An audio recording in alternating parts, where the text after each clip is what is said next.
সুপ্রিয় চাষি ভাইরা, অনেকেই আমাদেরকে জিজ্ঞেস করেন যে আমরা কিভাবে আসলে মাছগুলো ডেলিভারি করি। এই দেখেন এখানে তারাবাইম যাচ্ছে, এখানে অলরেডি প্যাকেট হয়ে গেছে। এগুলো হচ্ছে তেলাপিয়া মাছের প্যাকেট, এখানে হচ্ছে লাল রুই মাছের প্যাকেট, আবার এদিকে হচ্ছে আপনার ভিয়েতনামি কই এবং আপনার এগুলো হচ্ছে দেশি মাগুর মাছ।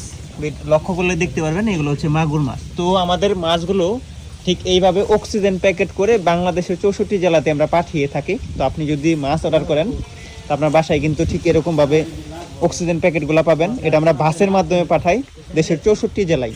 এ দেখেন এগুলো হচ্ছে রংপুর যাবে। বিভিন্ন অঞ্চলে আমরা যেসব অর্ডার পাই এই প্যাকেটের মাধ্যমে, অক্সিজেন প্যাকেটের মাধ্যমে ডেলিভারি করে থাকি। এরকমভাবে পানি এবং মাছ দেওয়ার পর, এটা হচ্ছে তারাবাইম মাছ, এরপরে আমরা এর এই যে অক্সিজেন গ্যাসের বোতল, তো এই বোতলের মাধ্যমে আমরা অক্সিজেন গ্যাস দিয়ে দিই। দেখতে থাকেন, এ দেখেন অক্সিজেন গ্যাস দিয়ে দেওয়া হয়েছে। এরপর এই প্যাকেটটাকে সুন্দরভাবে মুড়িয়ে দেওয়া হয় যাতে ভিতর থেকে অক্সিজেনটা না বের হইতে পারে। তো এই প্যাকেটের মধ্যে কিন্তু মাছ 24 ঘন্টা ভালো থাকে। পুকুরের মধ্যে যেরকম মাছ ভালো থাকে ঠিক সেরকমভাবে মাছ ভালো থাকে। এই দেখেন পেঁচিয়ে সুন্দরভাবে রাবার পেঁচিয়ে দেওয়া হয়। এ দেখেন রাবার পেঁচানো হয়ে গেছে।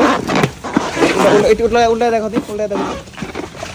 এই দেখেন ভিতরে কিন্তু মাছ, এই মাছ কিন্তু 24 ঘন্টা কোনো কিছু হবে না।